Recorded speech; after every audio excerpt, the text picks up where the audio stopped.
भारतीय महिला cricket team की स्टार विकेट कीपर और 2025 में पहली बार महिला विश्व कप के प्लेयर ऑफ द टूर्नामेंट की खिताब से नवाजी जाने वाली ऋचा घोष पश्चिम बंगाल विधानसभा या पश्चिम बंगाल की वोटर नहीं है। उनके वोटर होने को लेकर के चुनाव आयोग को संदेह है। चौंक गए ना आप? बिल्कुल, सच्चाई भी यही है, खबर भी यही है। जो ऋचा घोष जो पश्चिम बंगाल का प्रतिनिधित्व करती हैं भारतीय क्रिकेट टीम में, कई लंबे-लंबे छक्कों और अपनी विस्फोटक बल्लेबाजी से उन्होंने भारतीय टीम को कई अहम मुकाबले जिताए हैं। विश्व कप में भी काफी बेहतरीन प्रदर्शन उनका रहा था, फाइनल समेत कई अन्य मुकाबलों में। लेकिन उस खिलाड़ी को लेकर के चुनाव आयोग आश्वस्त नहीं है जो वो पश्चिम बंगाल की वोटर हैं या नहीं हैं। दरअसल हम ये कह इसलिए रहे हैं क्योंकि बीते दिनों 28 फरवरी को जब चुनाव आयोग ने एसआईआर की प्रक्रिया के बाद पश्चिम बंगाल में जो सूची ड्राफ्ट जारी की है, उसमें 60 लाख मतदाताओं को ऐसी सूची में डाल दिया है जिसके बारे में पश्चिम बंगाल के निर्वाचन आयोग कह लीजिए या केंद्रीय निर्वाचन आयोग यह तय नहीं कर पा रहा है जो वो वहां के वोटर हैं या नहीं हैं। दरअसल चुनाव आयोग ने ऐसे 60 लाख मतदाताओं को विचाराधीन की श्रेणी में रख रखा है, जिसमें ऋचा घोष के अलावा, अब जो मैं नाम ले रहा हूं ना वो सुनकर आप चौंक जाएंगे, भारत को नोबेल प्राइज दिलाने वाले अर्थशास्त्री अमर्त्य सेन का भी नाम शामिल है इसमें। इसके अलावा भारतीय फुटबॉल के काफी दिग्गज खिलाड़ी रह चुके महराज का भी नाम इसमें शामिल है, जो वर्तमान में कोचिंग की भूमिका में। 60 लाख लोगों का जिक्र जो हम विचाराधीन के रूप में कर रहे हैं, इसमें पश्चिम बंगाल सरकार में शामिल 3 मंत्रियों के भी नाम हैं। यानी ऐसे कई नाम हैं जिसे लेकर के हम और आप चौंक सकते हैं, जो आखिर इतने बड़े पदों पे इतने महत्वपूर्ण व्यक्तियों का नाम एसआईआर के ड्राफ्ट सूची में विचाराधीन श्रेणी में कैसे आ सकता है? क्या गड़बड़ी स्थानीय तौर पर हुई है, बीएलओ के तौर पे हुई है, या फिर इसमें कोई एक साजिश है जिसका आरोप अक्सर पश्चिम बंगाल की मुख्यमंत्री और टीएमसी की मुखिया ममता बनर्जी लगाती रही हैं पिछले 2-3 महीनों से, खासकर जब से नवंबर के महीने से एसआईआर की प्रक्रिया पश्चिम बंगाल में शुरू हुई है। और इस मामले को लेकर कई बार वो सुप्रीम कोर्ट भी पहुंच चुकी है, वहां पे सुनवाई भी जारी है इस मामले में। और अभी बीते ही दिनों तो सुप्रीम कोर्ट ने यहां तक कह दिया था जो जिन वोटरों ने अपना दावा प्रस्तुत किया है आयोग के समक्ष, वैसे वोटरों को उनकी आवेदन पे या उनके दावों पर विचार करने के लिए न्यायिक पदाधिकारियों की नियुक्ति होगी। और इसमें पश्चिम बंगाल के न्यायिक पदाधिकारियों के साथ साथ झारखंड और बिहार के लोगों को भी शामिल करने की बात कही। तो अब ये तमाम लोग तय करेंगे जो ये 60 लाख जो विचाराधीन श्रेणी के वोटर हैं, उनके पक्ष में क्या फैसला आता है।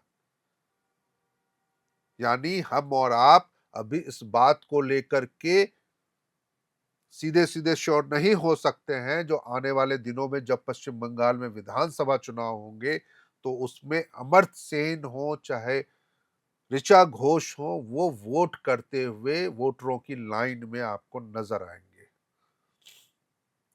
इस मामले का खुलासा होते ही इलेक्शन कमीशन के खिलाफ टीएमसी ने एक बार फिर से मोर्चा खोल दिया। टीएमसी नेताओं का कहना है जो जानबूझकर इस तरह की प्रक्रिया की जा रही है ताकि ये इनके इन प्रकारेण उनका नाम वोटरों की सूची से बाहर किया जाए।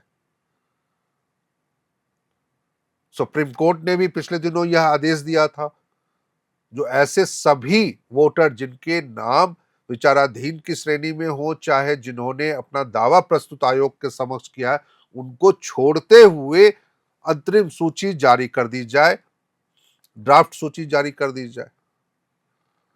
लेकिन सवाल यहां पर एक और उठता है, जो आखिर कितने दिनों में ये न्यायिक पदाधिकारी इन 60 लाख वोटरों के दावों की पुष्टि करेंगे या उनकी जांच करते हुए उन्हें पश्चिम बंगाल विधानसभा चुनाव में भाग लेने की या उनसे दूर रखने की फैसला लेते हैं।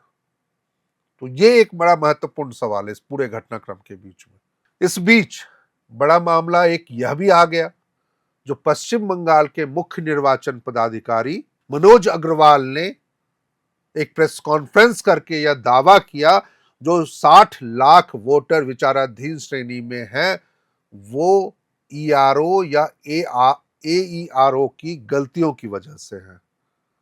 ईआरओ यानी जिला निर्वाचन पदाधिकारी और एईआरओ यानी जो सहायक निर्वाचन पदाधिकारी चुनावों के दौरान नियुक्त किए जाते हैं, जिनके समक्ष उम्मीदवार अपना नामांकन भरते हैं। यानी मुख्य निर्वाचन पदाधिकारी जो जिला स्तरीय निर्वाचन पदाधिकारी उनके सहायक के रूप में, जो अमूमन राज्य सरकार के या संबंधित राज्यों के प्रशासनिक सेवा के पदाधिकारी होते हैं, या कई बार नए आईएएस अधिकारी भी उसमें एईआरओ की भूमिका में होते हैं। तो मनोज अग्रवाल का कहना है, जो 60 लाख वोटरों के नाम जो विचाराधीन श्रेणी में लाए गए हैं, उसके लिए पूरी तरह से राज्य सरकार के पदाधिकारी यानी एईआरओ और ईआरओ जिम्मेदार हैं, क्योंकि समय पे उन्होंने उनके आवेदनों का निष्पादन नहीं किया, उनके मामलों पे सुनवाई नहीं की, जिसकी वजह से आज चुनाव आयोग ने उन सभी वोटरों का नाम विचाराधीन की श्रेणी में रखा है। इस संबंध में सीईओ ने एक पोस्ट भी किया।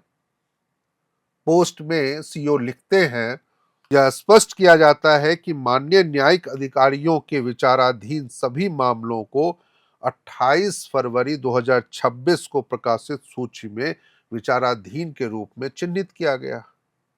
यह उल्लेख करना प्रासंगिक होगा कि कुछ नामों को विचाराधीन के रूप में चिन्हित किया गया क्योंकि संबंधित ईआरओ या एईआरओ ने सुनवाई के बाद उन पर उचित निर्णय नहीं लिया था। परिणाम स्वरूप लंबित होने के कारण उन नामों को माननीय सर्वोच्च न्यायालय के आदेशानुसार न्यायिक अधिकारियों द्वारा विचार के लिए भेजा गया।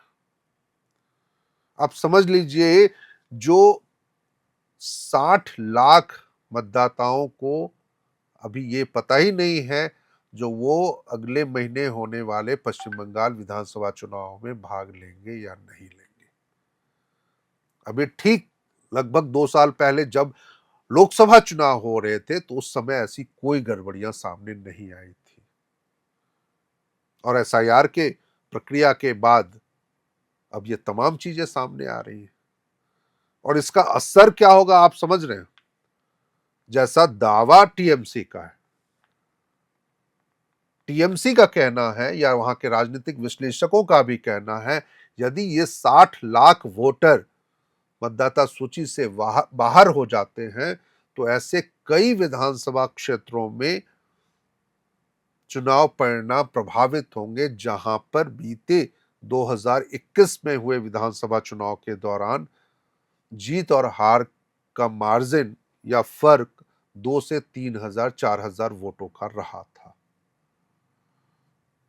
इन आरोपों में कितनी सच्चाई है या कितनी बड़ी चीजें इसके जरिए वो कहने की कोशिश कर रहे हैं, यह तो आने वाले दिनों में ही पता चलेगा, जब इन 60 लाख वोटरों पर न्यायिक अधिकारी उनके दावों को लेकर के कोई फैसला लेते हैं और अंतिम सूची जो मतदाता सूची होगी वो जारी होती है विधानसभा चुनाव को लेकर के। इन सब मामलों को लेकर बीजेपी का तो यही कहना है, जो एसआईआर को लेकर के बेवजह का हल्ला मचाया जा रहा है, क्योंकि चुनाव तो मतदाता सूची के आधार पर होंगे, एसआईआर सूची के आधार पर तो होंगे नहीं। तो दावों प्रतिदावों के बीच में एक महत्वपूर्ण तो सवाल जरूर है, जब अमर्त्य सेन जैसे लोग, जिन्होंने पूरी दुनिया में भारत का नाम ऊंचा किया है, ऋचा घोष जैसी युवा खिलाड़ी जिन्होंने भारत को विश्व कप उठाने में मदद की अपने प्रतिभाशाली खेल के जरिए, और यदि उन्हें वोटर के रूप में अपनी स्थिति स्पष्ट करनी पड़े तो निश्चित रूप से सिस्टम में कहीं ना कहीं कुछ ना कुछ तो गड़बड़ियां जरूर है। इस मामले में मैं एक नाम और लेना चाहूंगा, भारतीय क्रिकेट टीम के जो पुरुष क्रिकेट टीम है उनके खिलाड़ी मोहम्मद शमी का। मोहम्मद शमी का भी नाम बताया जा रहा है, मीडिया रिपोर्ट्स ऐसी है, जो पश्चिम बंगाल में खासकर कोलकाता के वोटर के रूप में उनका नाम 2022 में दर्ज किया गया था और उनका भी नाम विचाराधीन श्रेणी में रखा गया। तो फिलहाल इस वीडियो में इतना ही। जैसे इस मामले में कोई और डेवलपमेंट सामने आता है उससे भी हम आपको रूबरू करवाएंगे। लेकिन ये सोचने वाली बात तो जरूर है, जो अमर्त्य सेन का नाम या ऋचा घोष का नाम इस सूची में होना, पश्चिम बंगाल के 3 मंत्रियों का नाम विचाराधीन वोटरों की सूची में होना, सिस्टम में कहीं ना कहीं कोई ना कोई गड़बड़ी तो जरूर देता है। आप इन चीजों को लेकर के क्या सोचते हैं कमेंट बॉक्स में जरूर हमें साझा कीजिएगा। कैमरे के पीछे हमारे सहयोगी हैं विकास, मैं हूं शैलेंद्र, आप देख रहे थे एयर नाउ। शुक्रिया।